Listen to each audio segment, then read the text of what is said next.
Hello everyone, I hope you all are good. Welcome to my channel Shifali Online Classes. This is Shifali Singh और मैं आज आप लोगों के लिए लेकर आई हूँ काफ़ी टाइम बाद एक न्यू वीडियो और वीडियो का टाइटल है एंटरप्रेन्योरशिप डेवलपमेंट। तो मैं नेक्स्ट वीडियोस में आपके लिए एक प्लेलिस्ट लेकर आ रही हूँ जिसका टाइटल होगा एंटरप्रेन्योरशिप डेवलपमेंट। ये सब्जेक्ट बीकॉम के स्टूडेंट एंड बीकॉम ऑनर्स के स्टूडेंट्स भी पढ़ते हैं।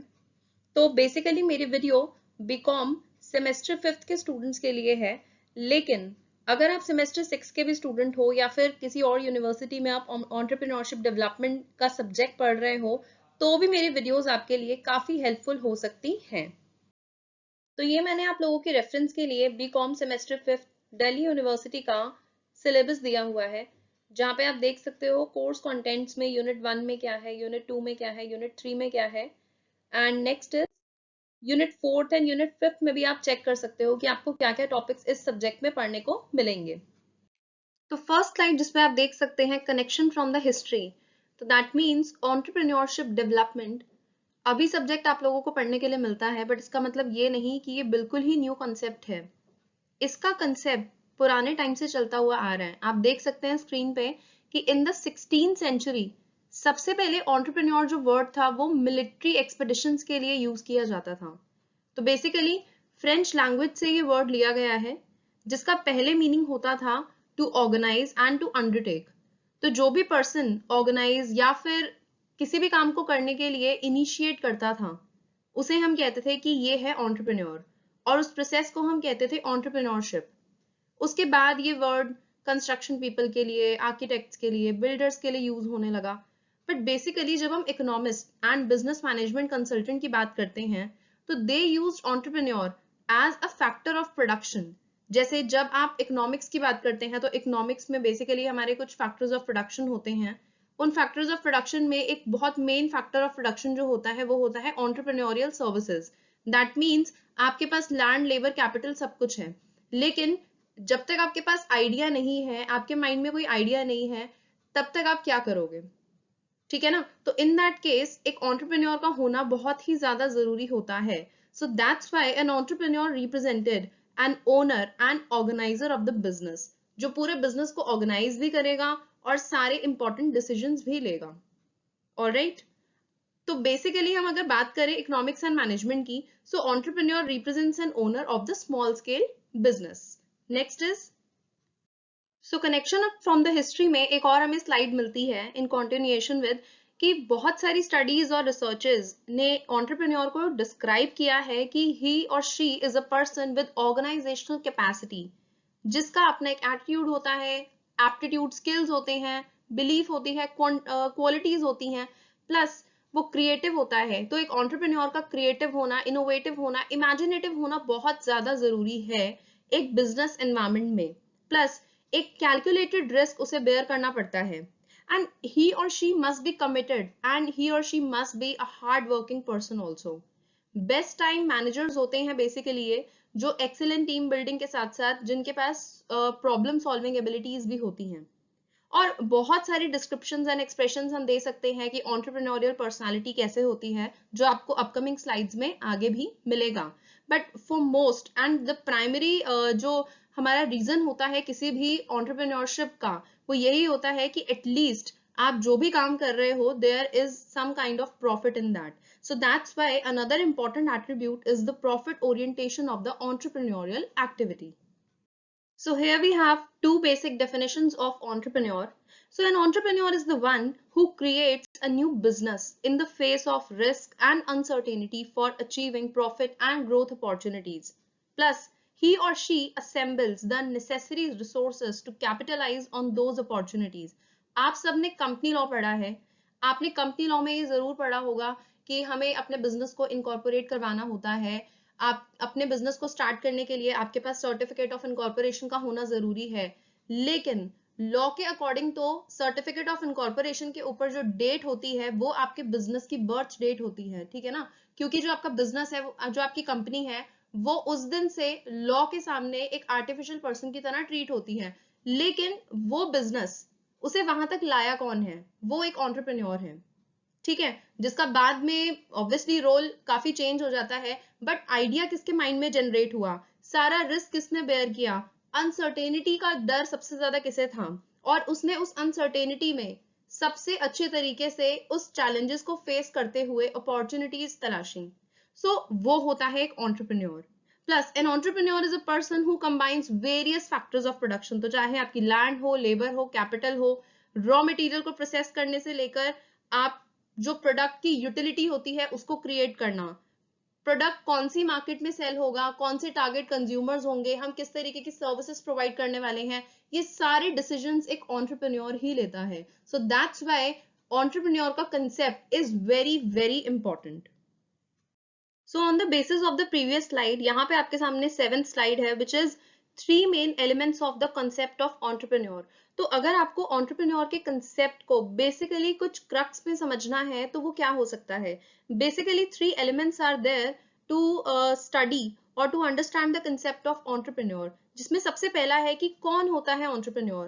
तो entrepreneur is a risk bearer, क्योंकि आपको नहीं पता जो आपके माइंड में जो एक आइडिया जनरेट हो रहा है वो उतना फीजिबल है या नहीं है, या आपने बहुत मेहनत करके उस आइडिया पे वर्क किया है, अपने सारे एफर्ट्स लगाए हैं, बट क्या पता आगे उसके साथ कौन सा रिस्क जुड़ा हुआ है। So that's why entrepreneur is a risk bearer. Second thing is entrepreneur is an organiser. तो सब चीजें ऑर्गेनाइज करना, ठीक है, स्क्रैच से लेके एक यूजफुल प्रोडक्ट या यूजफुल सर्विस में उसको कन्वर्ट करना, ये सारा काम एंटरप्रेन्योर का होता है। और आपको पता है कि जब तक आप एक अच्छे टाइम मैनेजर नहीं होते हैं, जब तक आप अपने टाइम को बहुत अच्छे तरीके से मैनेज नहीं करते हैं, जब तक आप हर एक चीज को ऑर्गेनाइज वे में नहीं रखते हैं, आप तब एक अच्छे पर्सन नहीं हो सकते हैं, आप एक अच्छी प्लानिंग नहीं कर सकते हैं। सो दैट्स व्हाई एक एंटरप्रेन्योर को एक बहुत अच्छा ऑर्गेनाइजर भी होना होता है।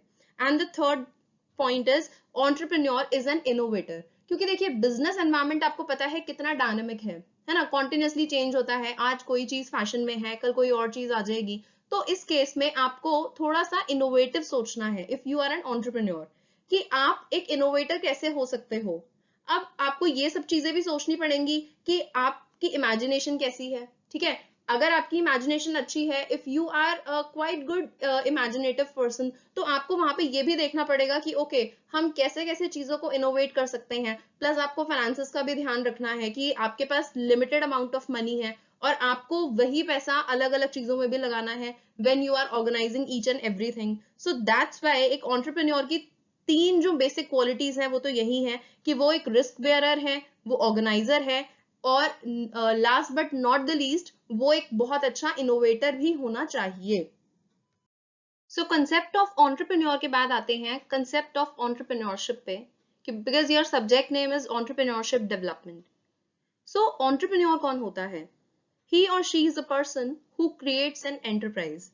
और जब हम बात करते हैं इस प्रोसेस ऑफ क्रिएशन की, तो वो होता है एंटरप्रेन्योरशिप। तो यहाँ पे मैंने बेसिकली 3 मेन थियरिस्ट के नेम लिए हैं और उन्होंने क्या क्या डेफिनेशन दी थी एंटरप्रेन्योरशिप से रिलेटेड, मैं उसके बारे में डिस्कशन करने वाली हूँ। तो सबसे पहली जो डेफिनेशन है वो है डीसी मैकलेन की। उन्होंने कहा था कि entrepreneurship is doing things in a new and better way and decision making under the condition of uncertainty. तो अपने आप में एंटरप्रेन्योरशिप क्या है, वही जो हम इतनी देर से बात कर रहे हैं कि न्यू और बेटर वे क्या है चीजों को करने का। प्लस जो भी एंटरप्रेन्योर है उसकी डिसीजन मेकिंग एबिलिटी तब सबसे ज्यादा जज होती है जब सिचुएशन अनसर्टेन होती है, like in the Covid times. जितने भी स्टार्टअप्स हैं, जितने भी बिजनेस हैं, अगर आप अभी कोई बिजनेस स्टार्ट करने वाले हो तो इस टाइम पे अनसर्टेनिटी के टाइम पे कब क्या हो जाए आपको भी नहीं पता। इस कंडीशन में आप क्या डिसीजन लोगे वो सबसे ज्यादा मैटर करता है। And that's why entrepreneurship can be defined as a process of action an entrepreneur undertakes to establish his or her enterprise.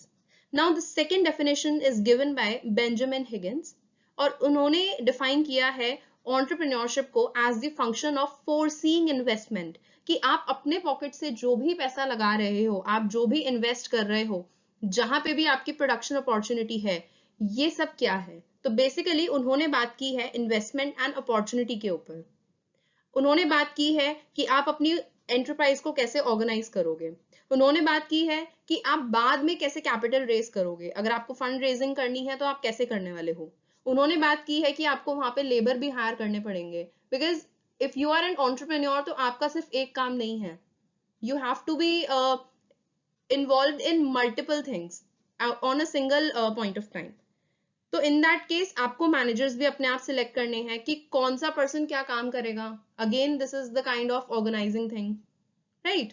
Now Peter F Drucker ने एंटरप्रेन्योरशिप की डेफिनेशन में ये कहा that entrepreneurship is neither a science nor an art. ये तो एक knowledge base है, and if you are able कि आप नॉलेज इन एंटरप्रेन्योरशिप की बात कर सको, अगर आपको एंटरप्रेन्योरशिप का कंसेप्ट समझ आ चुका है तो उसकी नॉलेज ही अपने आप में आपका सबसे बड़ा वेपन है, because the ends largely define what contributes knowledge in practice. If you know each and everything कि आपको क्या करना है, कैसे करना है, तो एट द एंड आप उस चीज को उसकी डेस्टिनेशन तक लेके ही जाओगे, right. So this was the concept of entrepreneurship. I hope ये आप लोगों को समझ आया है।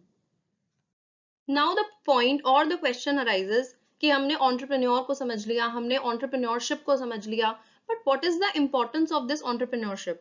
बिजनेसमैन है, बिजनेस वुमेन है, हमें एक अलग से एक टर्म की क्या ही जरूरत है? And why we need to do things in such an innovative और इमेजिनेटिव और in such a perfect manner? ऐसा क्या हमें इतनी जरूरत पड़ गई है? सो यहाँ पे मेरा पॉइंट ये होगा that if you want the economy to develop, तो यहाँ पे आपके टू बेसिक थिंग्स हैं। वो क्या है? जब आप कैपिटलाइजेशन की बात करते हो और न्यू अपॉर्चुनिटीज, जब आप वेल्थ क्रिएशन की बात करते हो, न्यू जॉब अपॉर्चुनिटीज की बात करते हो, एम्प्लॉयमेंट की बात करते हो, तो वहां पे नेचुरली इकोनॉमी की डेवलपमेंट की बात होती है। सो दैट्स वाई जब हम नीड फॉर एंटरप्रेन्योरशिप की बात करेंगे कि क्यों जरूरत है हमें नीड फॉर एंटरप्रेन्योरशिप की and why we need this entrepreneurship term, तो यहाँ पे हम बात करेंगे क्योंकि हम चाहते हैं इकोनॉमी डेवलप हो। आपको पता है कि ऐसा नहीं है, जब स्टार्टअप इंडिया स्कीम आया या फिर जब उससे इनफैक्ट जब किसी को पता भी नहीं था कि ये एंटरप्रेन्योरशिप वर्ड क्या होता है, बिकॉज बिफोर 10 to 11 ईयर्स ये ऐसा कोई सब्जेक्ट नहीं था दिल्ली यूनिवर्सिटी में एग्जैक्टली जो स्टूडेंट्स काफी इतना पढ़ते थे, ठीक है। अलग अलग लाइक आपने 11th क्लास में एक छोटा सा टॉपिक पढ़ लिया, कोई एक चैप्टर दे दिया या फिर एक छोटा सा कोई पॉइंट हो गया या कोई कंसेप्ट हो गया, दैट्स इट। बट एक फुल फ्लेज सब्जेक्ट अब आपको पढ़ने को मिला है तो it's like an opportunity for you guys. So that's why जब हम बात करते हैं एंटरप्रेन्योरशिप की, तो जो स्टार्टअप्स होते हैं उन्होंने बहुत करीब से इस चीज को देखा होता है कि यस सब कुछ है हमारी कंट्री में, सब कुछ है, लेकिन द पॉइंट इज कि अभी भी कहीं ना कहीं इकोनॉमी डेवलप नहीं कर पा रही है। So if you have that idea, if you have that innovative और some kind of good idea जहां पे आप न्यू अपॉर्चुनिटीज का कैपिटलाइजेशन कर सकते हो, like to capitalise on new opportunities, जहां पे आप नई अपॉर्चुनिटीज में कुछ इन्वेस्ट करना चाहते हो, एफर्ट्स करना चाहते हो, प्लस आप सिर्फ मॉनेटरी टर्म्स को क्रिएट ना करके आप बात करते हो वेल्थ क्रिएशन की। एंड आई एम श्योर आप लोगों को पता है कि wealth creation is some sort of more than the case of monetary terms. Plus new jobs creation की जब आप लोग बात करते हो तो वहां पे भी हम लोग यही बोलते हैं कि जब न्यू जॉब्स क्रिएशन होगी, वेल्थ क्रिएशन होगी, तो यहाँ पे हम इकोनॉमी के डेवलपमेंट की ही बात करेंगे, ठीक है। So that's why we need a kind of concept called entrepreneurship in our studies also and in our economy also, क्योंकि जब तक आप लोगों को पता नहीं होगा तब तक आप लोग भी कैसे इस चीज को फॉलो करेंगे। Now the next topic is functions of an entrepreneur, right. तो फंक्शंस ऑफ एन एंटरप्रेन्योर की अगर हम बात करें तो जैसे हमने पहले भी डिस्कशन में अभी मैंने आपको बताया कि क्या क्या एंटरप्रेन्योर के फंक्शंस होते हैं, बट यस यहाँ पे एक स्लाइड की जरूरत थी, so that's why I have fixed it there कि first of all identifying entrepreneurial opportunity. मतलब ऐसा नहीं है कि बस मुझे एंटरप्रेन्योर बनना है, मुझे कुछ करना है, सो दैट मीन्स मैं किसी भी बिजनेस में इन्वॉल्व हो जाऊं। आपको चेक करना पड़ेगा कि मार्केट में किस तरीके के बिजनेस इवॉल्व हो रहे हैं, क्या आप मार्केट में कुछ अच्छा लेके आ सकते हो, कुछ ऐसा जो इनोवेटिव हो, कुछ ऐसा जो एक्चुअली किसी की जरूरत को समझते हुए आप मार्केट में प्रोवाइड कर रहे हो, चाहे वो सर्विस हो या फिर वो कोई प्रोडक्ट हो। So that's why the first and the most important function is you have to identify कि कौन सी entrepreneurial opportunity है जिसमें आप कुछ कर सकते हो। The second thing is turning ideas into action, right? तो एक अच्छे entrepreneur के माइंड में हमेशा से एक आइडिया होता है कि मुझे ये करना है, so if you are a prospective entrepreneur, तो आपके माइंड में भी कुछ आइडिया होगा, and you have to act on that idea on the basis of certain things. And what are those certain things? First of all, this is feasibility study. जो third point है आपका, feasibility study is what? आपको check करना पड़ेगा कि जो आप करने का सोच रहे हो, जो इनोवेटिव आइडिया, जो इमेजिनेशन में आपने सोचा है कि आप ऐसा कर सकते हो, is it actually feasible to do? क्या आपके पास उतने फाइनेंसेस हैं? क्या आपके पास एक्चुअली वो टारगेट कंज्यूमर्स हैं जो आपके आइडिया को सराहेंगे? So there are many things, ठीक है। Then the next thing is resourcing. क्या आप जो करने का सोच रहे हो उसके लिए आपके पास रिसोर्सेज हैं? उसमें कोई एक्स्ट्रा खर्चा तो नहीं करना पड़ेगा? आपने इकोनॉमिक्स में पढ़ा होगा how to produce, for whom to produce, what to produce. तो यहाँ पे हमें रिसोर्सेज को ध्यान में रखना पड़ेगा, इकोनॉमिक्स के भी पॉइंट ऑफ व्यू से, बिकॉज ह्यूमन वांट्स तो अनलिमिटेड हैं, राइट? लेकिन हमारे पास रिसोर्सेज की स्कैर्सिटी भी है। So resourcing is a very important point, कि आप रिसोर्सिंग की जो बहुत बड़ी प्रॉब्लम है उसे कैसे ठीक करेंगे या फिर उसे कैसे मैनेज करेंगे। So this is one of the most important functions of an entrepreneur. Then setting up of the enterprise, that means आपको पूरी एंटरप्राइज को कैसे सेटअप करना है, क्या क्या चीजें होंगी। आप लार्ज स्केल पे बिजनेस करना चाहते हैं, स्मॉल स्केल पे करना चाहते हैं, आप अपने बिजनेस में किस तरीके की इनोवेटिव थिंकिंग को लाना चाहते हैं। So there are many things, right? Then managing the enterprise, सिर्फ एंटरप्राइज सेटअप करने से कुछ नहीं होता, उसे मैनेज करना इंपॉर्टेंट है। एंड प्लस अनसर्टेनिटीज के टाइम पे तो मैनेजमेंट ही सबसे बड़ा आपका वेपन होता है। If you can manage your own enterprise in a more effective manner, तो इससे अच्छी बात और कोई हो नहीं सकती। The last point is growth and development. अगर आपने सब कुछ कर दिया, आपने आइडेंटिफाई भी कर लिया है कि आपकी कौन सी अपॉर्चुनिटी है, आपने अपने आइडियाज को एक्शन में भी कन्वर्ट कर दिया, फीजिबिलिटी स्टडी भी कर दी, तो लास्ट में आपको ये भी सोचना पड़ेगा कि आप जो करने वाले हो, क्या उससे ग्रोथ के चांसेस हैं? क्या वो हमारी इकोनॉमी को डेवलप करने में कुछ हेल्प करेगी? क्या वो आपकी ऑर्गेनाइजेशन को डेवलप करने में कुछ हेल्प करेगी? सो दीज आर सम की पॉइंट्स जो एक एंटरप्रेन्योर को अपने माइंड में रखने चाहिए, एंड दैट्स व्हाई ये सारे के सारे फंक्शंस ऑफ एन एंटरप्रेन्योर का पार्ट है। Now, the last but not the least slide is qualities of an entrepreneur. तो आप इसको फंक्शन से रिलेट करके भी समझ सकते हो। जो हमने अभी फंक्शंस में पढ़ा है वो आपको क्वालिटीज में भी मिलेगा, कि अगर आप एंटरप्रेन्योर या फिर एंटरप्रेन्योरशिप में आगे कुछ करना चाहते हो, तो उस केस में आपके अंदर क्या क्या क्वालिटीज होनी जरूरी है।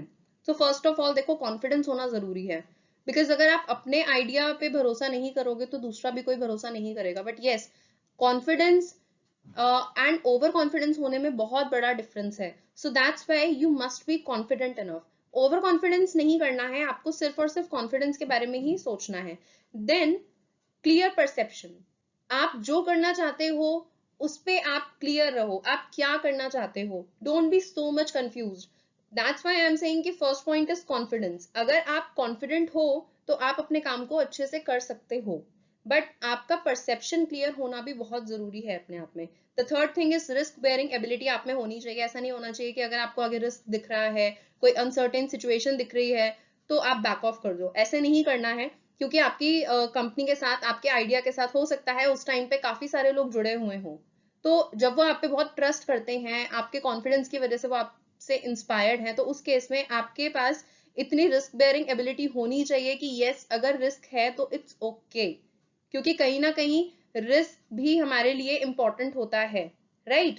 Fourth point is team building capacity. आपको पता है कि जब आप टीम में काम करते हो तो आपका एक स्पिरिट जो होता है वो अलग ही हाई लेवल पे होता है। सो दैट्स व्हाई आप अपनी ऑर्गेनाइजेशन में कितने अच्छे तरीके से रिलेशंस को संभाल सकते हो, कितनी टीम बिल्डिंग कैपेसिटी की पावर आपके अंदर है। The next point is time consciousness and time planning.